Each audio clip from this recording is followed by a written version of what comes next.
Support for the Leadoff on WGLT and WGLT.org comes from the Central Illinois Regional Airport, connecting Central Illinois to the world with daily flights on American Airlines to hubs in Dallas and Chicago. Close, convenient, CIRA. More at CIRA.com. McLean County Auditor Michelle Anderson is again facing criticism, this time for a late county audit that other officials say is causing problems. It's one of the things you need to know to start your day for Tuesday, October 21st. I'm Ryan Denham, and this is WGLT's The Leadoff. Now let's lead off with a special McLean County Board meeting set for this afternoon. The reason is to approve the annual audit. That's usually boring and routine, but not this year. WGLT's Charlie Schlenker has more. The county external audit should have been done months ago. County Auditor Michelle Anderson has charge of that. Anderson hasn't returned WGLT messages. At the county board meeting last week, board members borrowed from Peter to pay Paul. Here's County Board Administrator Cassie Taylor responding to a question from the board. A request to be able to transfer monies from our general fund to support the PBC debt that we owe to the Public Building Commission. The reason that we are requiring this temporary transfer resolution is because of the late audit. The transfer was nearly $4 million. At the County Board Finance Committee meeting this month, Veterans Commission Chair Art Rodriguez asked for help getting the auditor to approve money to help wounded veterans see woods and wildlife. Rodriguez says it's frustrating. I go by there, I see stacks of papers, I don't see an auditor. My taxes are paying $80,000 for an employee that doesn't show up. And I just can't tolerate this anymore. Retired bank examiner Jeff Lord of Normal tells the county board a late audit means federal and state funds get frozen. The county treasurer can't distribute money from tax bills to county agencies until the audit is done, and property tax money collected can't be invested, even temporarily. Lord says the annual audit had been finished in May for years, until 2023, when it was late June, last year in August, and this year, October 10th. For the Leadoff, I'm Charlie Schlenker. Here's some other stories we're following in the WGLT newsroom. Unit 5 will host a virtual public meeting at 6 p.m. next Monday, October 27th, focused on future enrollment planning, including school utilization and attendance boundaries. An enrollment planning study is now underway. ISU officials say a graduate teaching assistant arrested on disorderly conduct charges has been relieved of his duties pending further investigation. Video on social media allegedly shows the man overturning a table display that had been set up by the Turning Point USA student group. The state has a new $300 million veterans home in downstate Quincy after Legionnaire's outbreaks killed more than a dozen residents there. The new state-run home can accommodate more than 460 residents. You can find more on these stories at WGLT.org.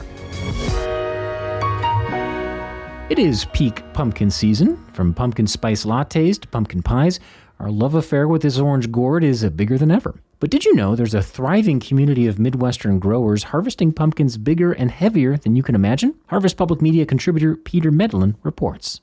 The pumpkin house sits in a quiet neighborhood in suburban Chicagoland. Come on in here. If you drive by, you'd never expect some of the Midwest's biggest pumpkins grow here in Joe Atkins' backyard garden. Yeah, I grow the ones that are under a pound all the way up to hopefully a couple thousand pounds. Joe's won the Illinois Giant Pumpkin Growers Association's annual weigh-off multiple years in a row, and last year he cracked a personal milestone, his first 2,000-pound pumpkin. He's always loved pumpkins, but it was actually pumpkin carving that got him into pumpkin growing. He just wanted a bigger canvas. I decided that I wanted to carve these big pumpkins like this, and I couldn't find them anywhere to buy them, so I thought, well, let me give it a shot. I'll try to grow one, and then I can carve it that way, and I couldn't believe how much I loved growing those pumpkins. Cultivating a giant pumpkin patch is a ton of work year-round. Joe sprays fungicide, prunes and buries vines, even sets up fans to stop moisture and rot. It's literally like 4 or 5 hours a day.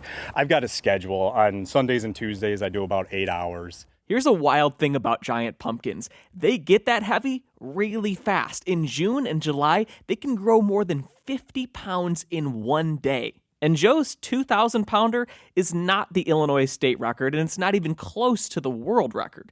That recently belonged to Minnesota horticulture teacher Travis Ginger. In 2023, he drove his giant pumpkin to California and set the world record. I'm going to hit the switch right now. 2749! It was the realization of a lifelong dream. His dad grew big pumpkins, and as a teenager, he announced to his classmates that he would break the world record one day. Ginger says back then, the record was 700 or 800 pounds. It's tripled since and not slowing down. It's gotten kind of crazy. And I mean, now a new grower can go grow a 2,000 pounder, no problem. It takes a lot of work, don't get me wrong, but the world of the internet has really pushed this thing quite a bit. As the pumpkins grow and records shatter, the technology and techniques get more sophisticated. Growers can spend hundreds of dollars for just one seed. Some grow these pumpkins on scales inside climate-controlled greenhouses hooked up to sensors. And the hobby itself is also growing. There are giant pumpkin weigh-offs and festivals all over the country. Del Faust is the president of the Wisconsin Giant Pumpkin Growers, and he says their group has doubled in size to 200 members since he joined in 2012, and Wisconsin recently hosted an international growers conference. The worldwide one last year was up in Green Bay at Lambeau Field, so people from all over the world came to learn more about growing giant pumpkins. I got 31 on this one. Back in Illinois, this year's weigh-off is getting started. Joe Adkins looks to defend his title from a field of 12 or so other growers. If it's your first time joining us, welcome. If it's not, welcome back. Pumpkins up to 1,500 pounds tip the scale through the afternoon, but it comes down to the last pumpkin, Joe's pumpkin, and the weight to beat is 1882. The pumpkin lasso latches onto a forklift and gently hoists the giant gourd into the sky. The crowd holds their breath and looks to the scale. 2,026 pounds!